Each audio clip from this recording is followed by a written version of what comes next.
Hello hi सत श्री अकाल। हाँ जी, तो आज का जो हमारा सेशन है वो पंजाब पुलिस हेड कांस्टेबल से रिलेटेड जितने भी क्वेश्चन आपके इंग्लिश लैंग्वेज के उस एग्जाम में पूछे गए थे उनको आज की इस डेट में हम डिस्कस करने वाले हैं। और इस सेशन में उनसे रिलेटेड जो हमारे कॉन्सेप्ट्स हैं उनको भी समझने की कोशिश करेंगे। तो ये एग्ज़ाम एक काफ़ी अच्छे लेवल पर ये एग्ज़ाम लिया गया, जिसको मैं आसान नहीं कहूँगा, ठीक है। ये एक ऐसा एग्ज़ाम था जिसको हम कह सकते हैं कि मॉडरेट लेवल का था, ठीक। और मॉडरेट टू डिफिकल्ट मैं इसको कहूंगा क्योंकि काफ़ी परेशानी स्टूडेंट्स को फेस करनी पड़ी इस एग्ज़ाम में। तो चलिए कोशिश करते हैं जानने की कि इनके पीछे क्या इनके आंसर्स थे और आंसर्स के साथ इनके लॉजिक्स क्या थे, क्योंकि लॉजिक जानना हमारे लिए उतना ही इंपॉर्टेंट है जितना कि इस एग्ज़ाम को पास करना हमारे लिए इंपॉर्टेंट है। क्योंकि हो सकता है कि इस एग्ज़ाम में हमने बहुत सी गलतियां की हो, तो इन गलतियों को जानना है, हमें उन गलतियों को पहचानना है ताकि हम अपकमिंग एग्जाम्स में वैसी कोई गलती ना करें। तो चलिए शुरू करते हैं आज का सेशन। और फर्स्ट क्वेश्चन जो हमारा देखने को मिला वो हमें एरर डिटेक्शन से क्वेश्चन जो है वो देखने को मिला। क्लियर, इसमें पूछा गया था कि एरर आपको बताना है, और एरर जो था वो क्या था आपका, यहां पर लिखा था कि एज इंडिया, देखिए दोनों क्वेश्चन सेम है। तो यहां पर ये क्वेश्चन दे रखा है, इसका आगे आंसर दे रखा है, तो मैं यहीं से पढ़ना इसको शुरू करता हूं। As India awaits the arrival of the annual summer monsoon, hopes are particular high for normal rainfall that is so vital for agriculture। देखिए यहां पर एक वर्ड यूज किया गया हाई, ठीक। तो इस लाइन को मैं यहां पर लिखना चाहूंगा कि होप्स, यहां पर लिखा होता है होप्स आर पर्टिकुलर हाई, है ना। होप्स आर पर्टिकुलर हाई, ये यहां पर लिखा गया था। तो यहां पर जो हाई है वो एक कॉम्प्लीमेंट है, ठीक। जो हाई है वो क्या है, कॉम्प्लीमेंट है। और जैसा कि हम लोग ऑलरेडी जानते हैं कि जो कॉम्प्लीमेंट है आपके, ठीक, वो कोई नाउन हो सकता है, कोई प्रनाउन हो सकता है, या फिर कोई एडजेक्टिव हो सकता है। और यहां पर ये जो हाई वर्ड था ये एक एडजेक्टिव था। क्लियर, ये एक एडजेक्टिव का काम कर रहा था यहां पर। और अगर ये एक एडजेक्टिव है तो इससे पहले ये जो वर्ड है ये इसका क्वालिफायर है, और एडजेक्टिव को क्वालिफाई करने का जो काम होता है वो होता है एडवर्ब का, ठीक। और अगर हम बात करें पर्टिकुलर की, तो पर्टिकुलर भी एक एडजेक्टिव है। एक एडजेक्टिव को दूसरा एडजेक्टिव क्वालिफाई नहीं कर सकता। अगर किसी एडजेक्टिव को हमें क्वालिफाई करना हो तो उसके लिए एडवर्ब यूज की जाती है, और वो एडवर्ब है आपकी क्या, पर्टिकुलरली। तो यहां पर होप्स आए पर्टिकुलरली हाई, इस तरह से हमारा जो है ये सेंटेंस होना चाहिए था कि होप्स आर पर्टिकुलरली हाई, ये हमारा सेंटेंस होना चाहिए था। तो यहां पर 4 सेक्शंस में इस पैसेज को उन्होंने, इस पैराग्राफ को उन्होंने डिवाइड किया था। और फर्स्ट जो था मॉनसून्स आर पर्टिकुलर हाई, तो यहां पर आपका फर्स्ट ही जो है वो राइट आंसर था, क्योंकि इसी पार्ट में वहां पर एरर जो है वो हमें देखने को मिला है। क्लियर, तो 81 क्वेश्चन का जो आपका आंसर है वो ए जो है आपका सही आंसर होगा, इसी में एरर देखने को मिला है। नेक्स्ट क्वेश्चन देखते हैं। नेक्स्ट क्वेश्चन में उन्होंने आपसे पूछा था कि सब्सटीट्यूशन, यानी कि यहाँ पर जो आपका का था कि जिसको हम सेंटेंस इंप्रूवमेंट भी बोलते हैं, सेंटेंस इंप्रूवमेंट के नाम से भी जानते हैं हम इसको। तो यहाँ पर समझने की कोशिश करते हैं कि इस सेंटेंस में क्या था। तो उन्होंने लिखा था कि the sailor open the knot to hoist flag, ठीक। तो यहां पर ये जो नॉट वर्ड दे रखा है इसका मतलब आपको ऑलरेडी पता है ना। किस चीज को जब हम टाई कर देते हैं तो उसकी नोट बन जाती है ना। तो जब किस चीज को हम टाई करते हैं तो उसकी नोट बन जाती है, यानी कि गांठ बन जाती है। तो उसको क्या करना है, आपने उसको खोलना है। तो जो भी चीज आपकी टाई कर दी गई, मान लो ये नोट है हमारी, ठीक, इसको हमने टाई कर दिया, तो जब इसको खोलेंगे ना तो उस खोलने की जो इंग्लिश ट्रांसलेशन है वो अनटाई होती है, यानी कि अनटाइड होना चाहिए था। जो भी चीज आपकी बांध दी गई है, टाई कर दी है, उसको अनटाइड करोगे, ओपन नहीं करोगे। क्लियर, तो यहां पर ओपन नहीं आना चाहिए था, ये गलत वर्ड यूज किया गया था। यहां पर हमें क्या आना चाहिए था, अनटाइड। क्लियर, तो अगेन जो हमारा राइट आंसर था वो क्या था आपका, वो ए ही हमारा राइट आंसर था। यहां पर होना चाहिए था the sailor untied the knot to hoist the flag. Clear, इतनी बात आप लोगों को समझ में आ गई होगी। चलिए नेक्स्ट क्वेश्चन देखते हैं और नेक्स्ट क्वेश्चन को समझने की कोशिश करते हैं। यहां पर लिखा है select the most appropriate option to substitute the underline segment in the given sentence. If there is no need to substitute it, select no substitution. फिर से वही क्वेश्चन हमारे पास सेंटेंस इंप्रूवमेंट का या फिर सब्स्टिट्यूशन इसको कह सकते हैं। यहां पर लिखा था only a few young music directors, only a few young, देखिए अ फ्यू भी इसके लिए यूज किया गया। म्यूजिक डायरेक्टर्स, यहाँ पर जो वर्ब है वो भी सही यूज की गई है, क्योंकि सब्जेक्ट जो हमारा प्लूरल है तो प्लूरल के लिए हमें वर्ब भी प्लूरल लिखनी पड़ती है, तो वो सही गई है। उसके बाद हमारा इन्फिनेटिव यूज किया गया, बिल्कुल सही है। म्यूजिक विद गुड लिरिक्स, ठीक है, कि ऐसा म्यूजिक दैट कंटेन्स, यहाँ पर जो प्रेपोजिशन है वो भी सही यूज की गई है कि यहाँ पे कंटेन की बात करें कि जिसमें लिरिक्स अच्छे हों, ठीक। तो कुल मिलाकर मैं आपको ये बताना चाहूंगा था कि इस सेंटेंस में कोई भी गलती नहीं थी, सेंटेंस बिल्कुल सही लिखा गया था। नेक्स्ट क्वेश्चन की तरफ चलते हैं। Select the most appropriate option to fill in the blank. तो यहाँ पर ब्लैंक हमें दिया गया था और हमें वहां पर एक मोस्ट अप्रोप्रिएट ऑप्शन जो है वो लिखना था। यहाँ पर क्वेश्चन था आपका, India is the second most populace country dash the seventh largest country by area in the world. तो यहाँ पर क्या किया गया है, कोई एक नाउन है जैसे इंडिया है, इसकी दो क्वालिटीज हैं, क्या है, is the second most populous, ठीक, country dash the seventh largest. अब यहाँ पर दो डिग्रीज जो हैं, ठीक है, दो क्वालिटीज जो है उनको कनेक्ट करा गया और दोनों क्वालिटीज क्या है, सेम डिग्री की क्वालिटीज है। तो इसके लिए हमें कंजंक्शन चाहिए कोऑर्डिनेट, क्योंकि जो हमारी कोऑर्डिनेट कंजंक्शन होती है वो सेम रैंक ऑफ स्ट्रक्चर्स को ज्वाइन करने की कोशिश करती है। तो द मोस्ट पॉपुलस भी है और द सेवंथ लार्जेस्ट भी है, क्लियर। तो दोनों सेम डिग्रीज हैं, तो उनको कनेक्ट करने के लिए कोऑर्डिनेट कंजंक्शन चाहिए थे। अब कोऑर्डिनेट कंजंक्शन जो है हमारे पास एक बट भी है, ठीक, और एक एंड भी है, ये दो है, ये दोनों कोऑर्डिनेट कंजंक्शंस नहीं है तो ये नहीं आ सकती। अब यहाँ पर जो कंजंक्शन बट है और एंड है, इन दोनों में डिफरेंस क्या है।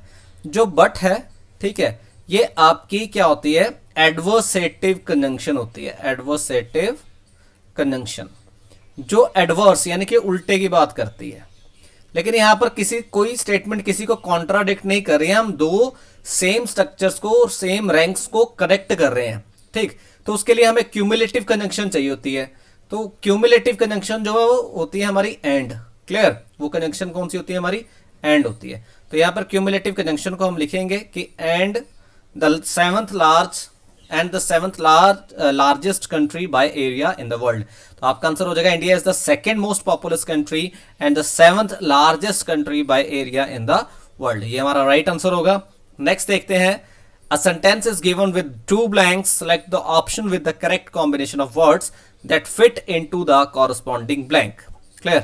यहां पर आपको क्या करना था, ये दो जो ऑप्शन थे, ठीक है, दो ब्लैंक्स जो थे, इनमें आपको कोई एक ऑप्शन पिक करना था, लेकिन ऑप्शन आपको ऐसा पिक करना था जिसमें दोनों ही सेटिस्फाई हो। जैसे ये फर्स्ट ये दे रखा है, ये दे रखा है, तो यहाँ पर ये यहाँ पर सेट होना चाहिए, रेटिफाइड, और पे जो यहाँ पर सेट होना चाहिए। अब यहाँ पर देखते हैं, the first decision that has been dash is, that has been dash is. अब यहां पर ये जो वर्ब है हैज बीन, ये आपकी लिंकिंग वर्ब का काम कर रही है, ठीक।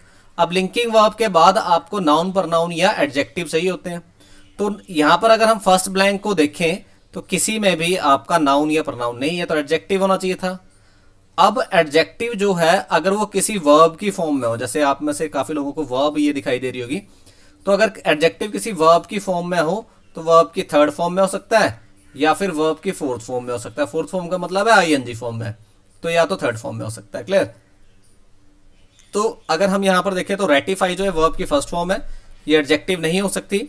उसका रेटिफाइज जो है ये वर्ब की फर्स्ट फॉर्म प्लस एसईएस है, तो ये भी हमारा राइट ऑप्शन नहीं हो सकता। यानी कि दो हमारे राइट ऑप्शन हो सकते थे, रेटिफाई पे या फिर रेटिफाइड पे या फिर रेटिफाइड पेज, क्लियर। अब अगर हम यहां पर देखें टू के साथ फिर हम इन्फिनेटिव अगर बनाए तो टू के साथ V1 लगती है और V1 के साथ ना एस ना ES ना ING कुछ नहीं लगता, क्लियर। तो यहां पर तो एस लगा हो तो ये ऑप्शन भी क्या हो जाएगा, गलत। तो टेक्निकली जो हमारा ऑप्शन है वो कौन सा हो जाएगा, ए ऑप्शन हमारा राइट हो जाएगा। ये हमारी टेक्निक्स होने चाहिए, क्योंकि बहुत से जो स्टूडेंट है वो क्या करते हैं, इन्हीं चीजों में कंफ्यूज होकर गलतियां कर देते हैं। ऑप्शन आपको बहुत ही क्लियर वहां पर देखने को मिलते हैं, बट अगर आपको थोड़ी सी उसकी नॉलेज है तो आप इजीली पिक कर लोगे। अगर नॉलेज नहीं है तो कंफ्यूजन होगी, फिर आप मीनिंग ही ढूंढते रह जाएंगे। देखिए ये एक ऐसी गेम है इंग्लिश लैंग्वेज जिसमें आपको अगर कंसेप्चुअली अगर आप तैयार हो तो आप बहुत हद तक आपको बार बार जो है बुक्स वो नहीं पढ़नी पड़ती है ना। तो यही बात मैं अपने हर सेशन में भी कहता हूं कि खुद को कॉन्सेप्चुअली साउंड करिए, एग्जाम सारे इजी होते हैं, मुश्किल नहीं होते। अब क्योंकि बहुत से स्टूडेंट कह रहे थे कि सर हेड कांस्टेबल का जो एग्जाम आया वो बड़ा ही मुश्किल आया, बिल्कुल मुश्किल आया उनके लिए आया जो कॉन्सेप्चुअली तैयार नहीं थे, जो कॉन्सेप्चुअली तैयार थे उनके लिए कोई भी बिल्कुल भी मुश्किल एग्जाम नहीं था ये। क्लियर। चलिए नेक्स्ट देखते हैं। नेक्स्ट है आपका रीअरेंजमेंट का टास्क। अब यहां पर दे रखा है आपको तीन ऑप्शंस, ठीक है, पी क्यू आर, ये तीन ऑप्शंस दे रखे हैं। One of the two goats set her foot on the log, ठीक, the other one did likewise, in the middle they met horn, ठीक। अब दे आ गया तो इसका मतलब इसकी बात पहले हो रखी है, तो ये तो पहला सेंटेंस नहीं हो सकता, तो आर वाले ऑप्शन कट कर दो, ये ऑप्शन कट, ये ऑप्शन कट, क्योंकि प्रोनाउन है ये, ठीक। यहां पर वो कह रहे हैं in the middle they met, कौन, तो दे की बात पहले हो रखी है, तो ये दो ऑप्शन तो आपके कट हो गए। अब द अदर का यूज कब होता है, जब पहले एक की बात की जाए, ठीक। तो यहां पर लिखा है one of the two goats, कि दोनों में से एक गोट जो थी, ठीक है, set her foot on the log, तो दोनों ने, मतलब ये जो भी गोट थी उसने अपने set her foot on the log उसने करा। तो यहां पर क्या था कि वन ऑफ द टू, यानी कि एक की बात की गई है, अब एक की बात होगी तो दूसरे के लिए, देखिए जब भी दो की बात हो, जब भी दो की बात हो, मान लो एक ये है और एक ये है, हमने एक की बात कर ली कि ये जो है इसकी बात हमने कर ली, ठीक, कि one of the two goats, ये, तो दूसरे के लिए जो हम डिटर्मिनर यूज करते हैं वो द अदर यूज करते हैं, द अदर यूज करते हैं। अब यहां पर अगर हम देखें तो पी के बाद क्यू आना चाहिए, तो पी के बाद क्यू कौन से ऑप्शन में अवेलेबल है, हमारे पास इसमें अवेलेबल है, ठीक। तो क्या हो जाएगा पी क्यू आर, तो ये हमारा राइट ऑप्शन हो जाएगा। ऐसे ऑप्शंस को पिक करा करो, ठीक है, ये फायदा होता है कॉन्सेप्चुअली तैयार रहने का। चलिए अगला क्वेश्चन देखते हैं, फिर से रीअरेंजमेंट का क्वेश्चन था, इसमें आपको चार सेंटेंसेस दिए गए थे। चलिए क्वेश्चन क्वेश्चन पढ़ना शुरू करते हैं। स्टडीड लॉ एंड फिलोसफी, यानी कि ये ए जो है ये पहले नहीं आ सकता, तो चलिए ऑप्शंस के ऊपर चलते हैं और ऑप्शंस में देखते हैं ए, ये पहले नहीं आ सकता, कट करो इसको, ठीक, तो ऑप्शन कट हो गया हमारा। उसके बाद चलते हैं हम क्या, due to his political publications, Marx became stateless and lived in exile with his wife and children in London for decades. उसके बाद रखा है in London, Marx continued to develop his thoughts in collaboration with German thinker Friedrich Engels and published his writings. उसके बाद रखा है Karl Marx was a German philosopher, economist, historian, यानी कि यहां से शुरुआत होनी चाहिए आपकी। कार्ल मार्क्स की यहाँ पे इंट्रोडक्शन है कि कौन था वो, ठीक। उसके बाद क्या आना चाहिए कि देखिए इसको पढ़ने की कोशिश करते हैं। Karl Marx was a German philosopher, economist, historian, sociologist, political theorist, journalist and socialist revolutionary. Clear. उसके बाद वो कह रहा है कि he studied law and philosophy at university and married Jenny von Westphalen in 1843। Due to his political publication Marx became stateless and lived in, okay. तो इसके बाद क्या आना चाहिए, डी के बाद आपका ए आना चाहिए था, ये हमें पक्का मालूम है, ठीक। और बी के बाद सी आना चाहिए था। दो हमारे पास हिंट है, देखिए दो हमारे पास हिंट आ जाएंगी कि एक तो डी के बाद ए जरूर आना चाहिए और बी के बाद सी आना चाहिए। तो चलिए इन हिंट्स को यूज करके देखते हैं कि डी के बाद एक ये यहाँ पर है, और क्या हिंट थी हमारे पास, बी के बाद सी आएगा, तो बी के बाद सी भी यहाँ पर है, ठीक है। बी के बाद यहाँ पर डी लिखा हुआ है और यहाँ पर ये कॉम्बिनेशन नहीं है, इनके ये ऑप्शन गलत हो जाएंगे और जो आपका राइट ऑप्शन बनेगा वो थर्ड ऑप्शन सही बन जाएगा, D A B C, D A B C, ये आपका राइट ऑप्शन बन जाएगा। क्लियर। तो इस तरह से कनेक्ट करने की कोशिश करें। देखिए यहाँ पर इंट्रोडक्शन आई है कार्ल मार्क्स और उसके बाद उसके लिए प्रोनाउन यूज किया गया ही, ठीक। फिर उसके बाद हमने देखा कि इन लंदन, वो क्या हुआ कि was children in London for decades, उन्होंने कहा कि वो वहां पर एग्जाइल में रहने लगा, है ना, एग्जाइल मतलब देश निकाला जैसे हो जाता है ना, ठीक। तो उसमें वो रहने लगा वहां पर जाकर। फिर उसके बाद वो लंदन मार्क्स कॉन्टिन्यूड, तो लंदन में भी उसने यही करा।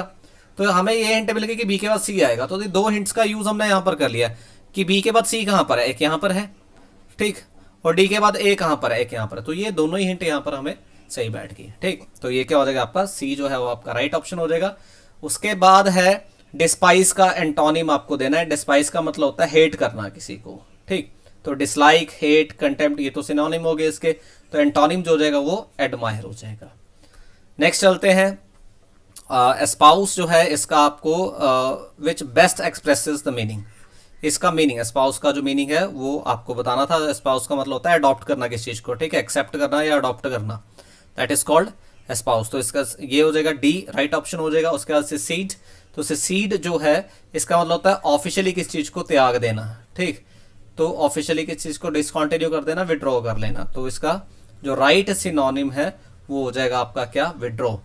उससे आगे बढ़ते हैं, उससे आगे है हमारा ट्रांसलेशन का पार्ट। रवि हाकी नहीं खेड़ता है, वाग दा सही अनुवाद है कि ये देखिए पहली बात है, ये आपका क्या है, एक परमानेंट एक्शन, परमानेंट भी नहीं कहूंगा लेकिन एक उसको कह सकता हूं मैं फैक्चुअल स्टेटमेंट है, फैक्ट है कि वो नहीं खेलता। ठीक, तो ये फैक्ट है तो प्रेजेंट डेफिनेट में जाना चाहिए। अब प्रेजेंट डेफिनेट में डू डज का यूज होता है नेगेटिव सेंटेंसेस में, तो यहां पर वॉज है, यहां पर विल है, यहां पर कैन है, तीनों ऑप्शन खत्म। तो इसका राइट आंसर क्या हो जाएगा, Ravi does not play hockey. आ रही है बात समझ में? तो ये देखिए अगर आप इस तरह से चलते हैं ना तो फिर एग्जाम हमारा लीजी होता है, फिर एग्जाम मुश्किल नहीं होते। एग्जाम मुश्किल कब लगते हैं, जब हम खुद को कॉन्सेप्चुअली साउंड नहीं बनाते। फिर से वही बात दोहरा रहा हूं, क्लियर? तो बार बार यही कह रहा हूं कि ग्रामर को कॉन्सेप्चुअली सीखो, क्रैमिंग मत करो, ठीक है? और सबसे बड़ी बात है, अपना टाइम यहाँ वहां मत वेस्ट करो। जैसे कि मैं ऑलरेडी भी आपको बताता रहता हूँ, किसी एक ही जगह ग्रामर पढ़ो लेकिन बहुत अच्छे से पढ़ो, यहाँ वहाँ टाइम मत वेस्ट करो। बहुत से स्टूडेंट यही करते रहते हैं कि कभी इस चैनल पे जंप कर लिया, कभी उस चैनल पे जंप कर लिया, ठीक है? और यहाँ कोई कुछ बता रहा है, वहाँ कोई कुछ बता रहा है, कंफ्यूज होकर फिर बैठ जाते हैं, फिर एग्जाम हो नहीं पाता। ठीक, तो आपको कहीं भी पढ़ना है, किसी भी टीचर के पास पढ़ना है, एक ही टीचर को फॉलो करो।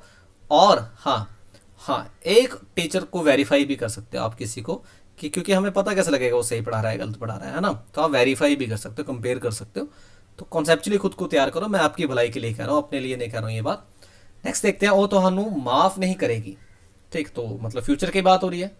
अगर फ्यूचर की बात हो रही है तो माफ करने का मतलब क्या होता है, फॉरगिव। अब इज प्रेजेंट है, वॉज पास्ट है, दोनों गलत हो गए। ठीक, शी शुड, अब ये सजेस्ट वो है कि नहीं करना चाहिए, उसको सजेशन है। ठीक, तो वो नहीं करेगी, यानी कि फ्यूचर की बात होती है। फ्यूचर के लिए ऑप्शन सी, बहुत ही आसान सा है, कर लिया होगा आप लोगों ने काफी ना। विचार शब्द था सही अंग्रेजी अनुवाद क्या? विचार को जो इंग्लिश में कहा जाता है वो आइडिया कहा जाता है। ठीक, बहुत से लोगों ने थिंकिंग भी करा होगा। थिंकिंग होता है सोच, सोचना। ठीक, और सोच विचार में जो विचार है उसका आइडिया होता है। सोचने का मतलब थिंक होता है और विचार का मतलब आइडिया होता है। ठीक, उसके बाद देखते हैं, रथ शब्द दा सही अनुवाद है। ठीक है, ये आप सबको पता होगा, बी ऑप्शन हो जाएगा हमारे यहाँ पर, सभी ने कर लिया होगा, क्योंकि बाइक स्टंट ये तो बड़े ही बेहुदा से ऑप्शन थे, तो बी ऑप्शन आपका राइट ऑप्शन हो जाएगा।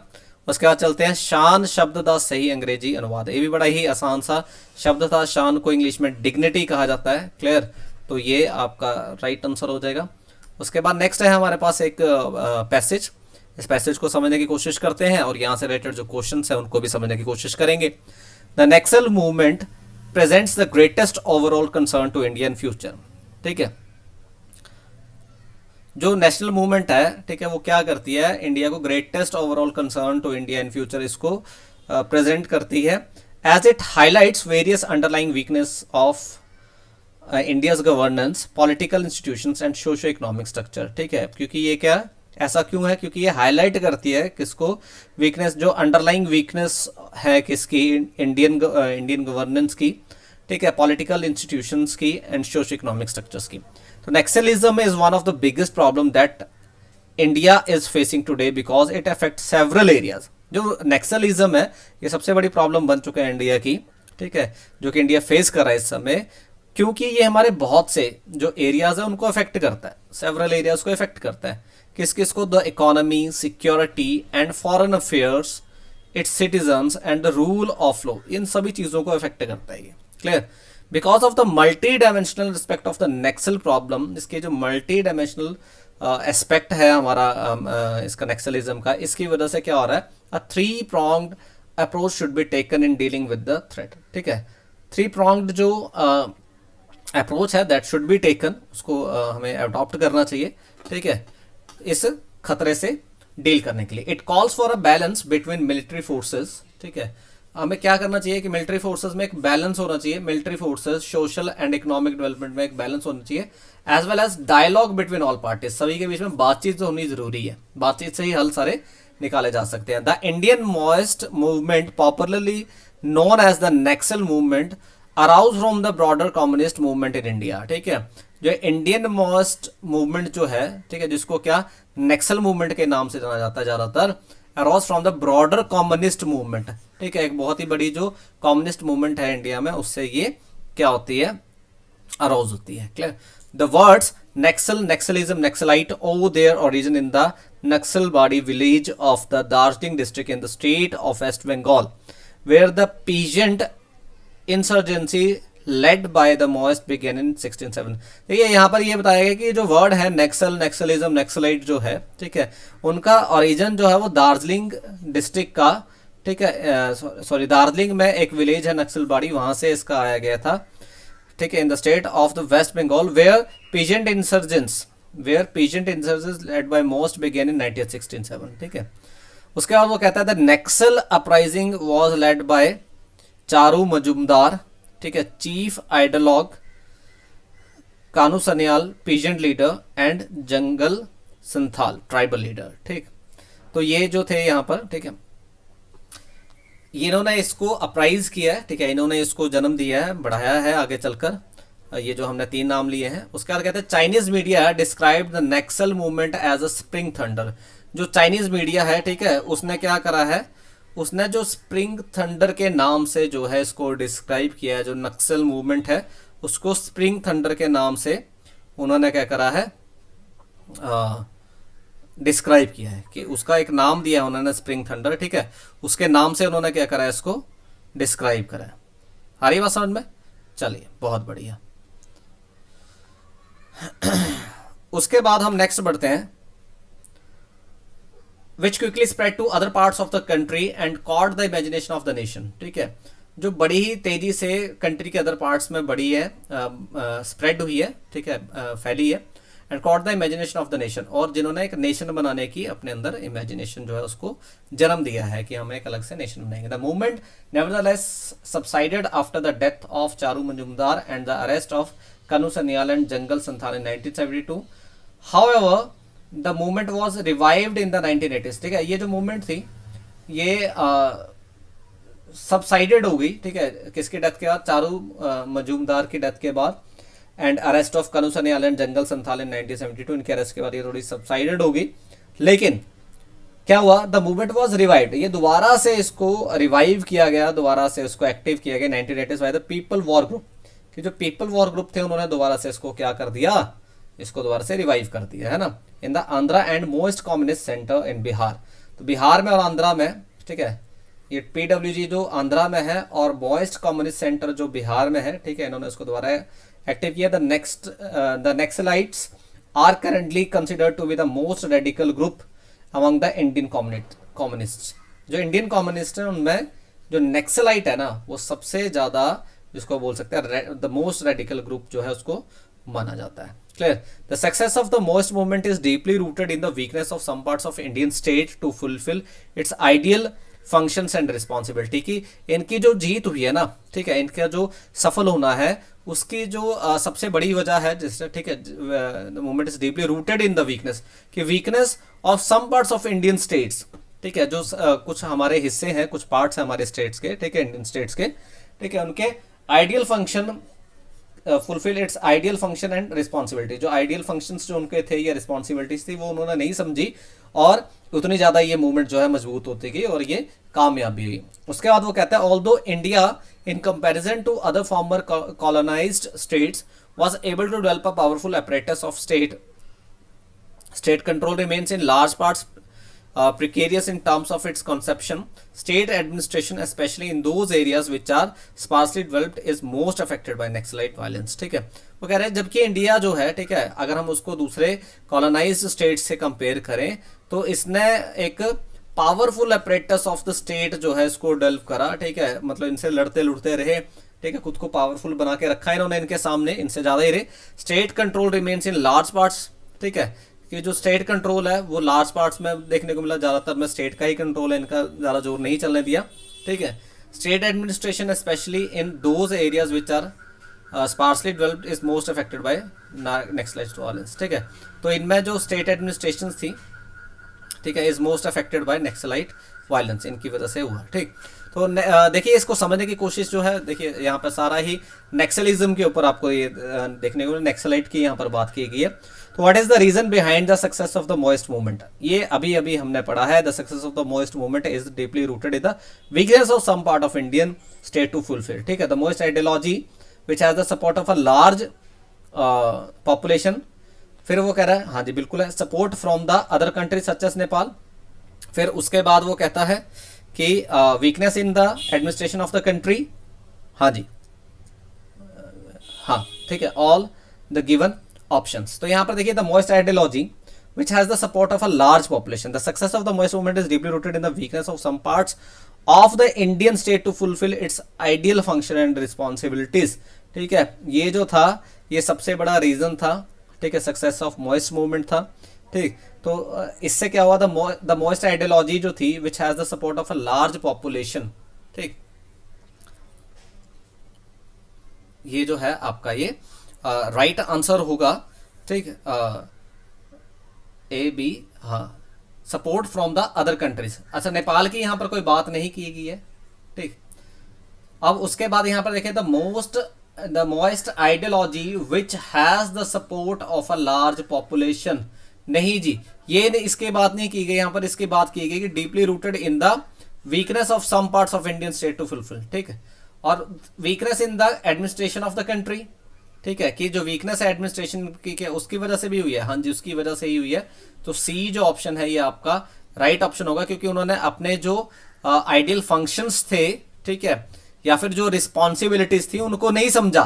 उनको ना समझने के कारण क्या होता है कि ये जो है, ठीक है, ये जो मोस्ट मूवमेंट है ये सक्सेस होती है। तो ये माल फंक्शनिंग है, ठीक है, एडमिनिस्ट्रेशन की, जिन्होंने अपनी रिस्पॉन्सिबिलिटीज या फिर जो उनके फंक्शंस हैं उनको अच्छे से फॉलो नहीं किया। What name has been given to the Naxal movement, ये हमें पता ही है, बड़ा ही आसान सा ऑप्शन है, स्प्रिंग थंडर, जैसा कि हमने पीछे देख ही लिया है। स्प्रिंग थंडर जो है इसका राइट ऑप्शन होगा। नेक्स्ट देखते हैं, how can the problem of Naxalism B tackled with the help of military forces. हाँ जी बिल्कुल हो सकता है। थ्रू सोशो इकोनॉमिक डेवलपमेंट, बिल्कुल हो सकता है। Through meaningful discussion between the relevant parties, yes. तो ये तीनों ही ऑप्शन जो है ये सेटिस्फाई करते हैं इसको। ठीक, तो ऑल द गिवन ऑप्शन जो है हमारा वो राइट आंसर होना चाहिए। नेक्स्ट देखते हैं, which of the following statement is not true, Naxalism subsided briefly for 8 years। अच्छा, हो सकता है, देखिए ईयर्स देख लेते हैं कितने थे यहाँ पर। जैसे उन्होंने कहा कि 1972 में ये होता और 1980s में फिर से, यस ये ऑप्शन सही है, ये ऑप्शन सही है हमारा, क्योंकि 8 years के लिए वो सबसाइडेड हुआ था। The origin of Naxalism is in West Bengal, yes ये भी बिल्कुल मुझे सही लग रहा है, क्योंकि यहाँ पर हमने देखा था कि यहाँ पर जो एक गांव था, ठीक है, उससे रिलेटेड था। ये देखिए नक्सलाइट है ना, owe to the origin of the Naxalbari village of Darjeeling, जो कि in the state of West Bengal, West Bengal में था। यस, ये भी सही हो जाएगा आपका ऑप्शन। उसके बाद देखते हैं, India needs to improve its administration to tackle the problem of Naxalism, ये भी हो जाएगा। बांग्लादेश हैज कॉन्ट्रीब्यूटेड, ये बांग्लादेश की तो कहीं बात ही नहीं की गई है। ठीक, तो ये आपका राइट आंसर होगा डी। उसका देखते हैं, why is the Naxalbari village known as the origin of Naxalism, क्यों कहा जाता है उसको, due to the similarity in their names, no, okay, हाँ ये भी हो सकता है, because the leaders of the Naxal uprising belong to this village, ये भी हो सकता है, because this is where peasant insurgency led by the Maoist began, all the given options. ठीक है, तो देखिए बड़े ही ध्यान से हमें इन ऑप्शंस को जो है वो समझना पड़ेगा कि इनके ऑप्शंस क्या हैं, क्योंकि ऑप्शन जो है वो काफी हद तक जो है वो सिमिलर से हमें दिखाई दे रहे हैं, है ना, कि सिमिलैरिटी थी उनके नेम्स में, ये तो नहीं था। लेकिन ये जो बी ऑप्शन है और सी ऑप्शन है काफी हद तक हमें जो है कंफ्यूज कर सकते हैं, because the leaders of the Naxal uprising belong to this village. Why is the Naxalbari village known as the origin of, देखिए यहां पर चलते हैं, दोबारा से समझने की कोशिश करते हैं इसको, कि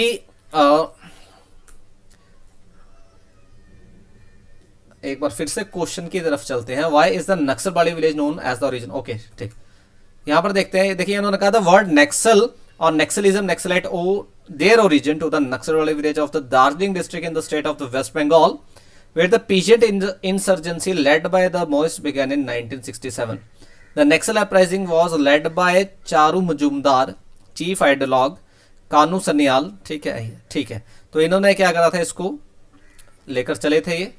तो चलिए देखते हैं इसका राइट ऑप्शन क्या होना चाहिए, because this is where the peasant insurgency led by the Maoist began, yes ठीक है, तो ये हमें यहाँ पर देखने को मिल रहा है। सीधा सा पूछ लिया गया यहाँ से, देखिए where the peasant insurgency led by the most began in 1967। ठीक, तो ये आपका राइट आंसर हो जाएगा सी, क्योंकि यहां पर दे रखा है because this is where the peasant insurgency led by the Maoist begin. Clear, तो ये आपका राइट ऑप्शन हो जाएगा।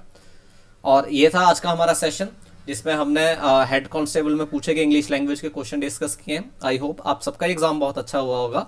ठीक है, अगर किसी का एग्जाम अच्छा भी हुआ तो आपको डिसहार्टेंड होने की जरूरत नहीं है, क्योंकि आगे बहुत सारे एग्जाम आपके पास आने वाले हैं। पंजाब में ढेर सारी वैकेंसीज जो है आपको और भी देखने को मिलेंगी, तो उनके लिए प्रिपेयर्ड रहें। अगर ये एग्जाम आपका अच्छा नहीं हो, वैसे तो मुझे उम्मीद है सबका अच्छा हुआ होगा, लेकिन ज्यादातर मैं रिव्यूज जो स्टूडेंट्स के देख रहा था वो ये देख रहा था कि सर मुश्किल एग्जाम आया था, तो ये मुश्किल नहीं था, टेक्निकल था। ठीक, थोड़ा सा टेक्निकली अपने आप को साउंड करो, एग्जाम सारे ऐसी है। तो मिलेंगे अपने अगले सेशन में एक नए क्वेश्चन पेपर के साथ। Thank you so much, have a nice day, bye.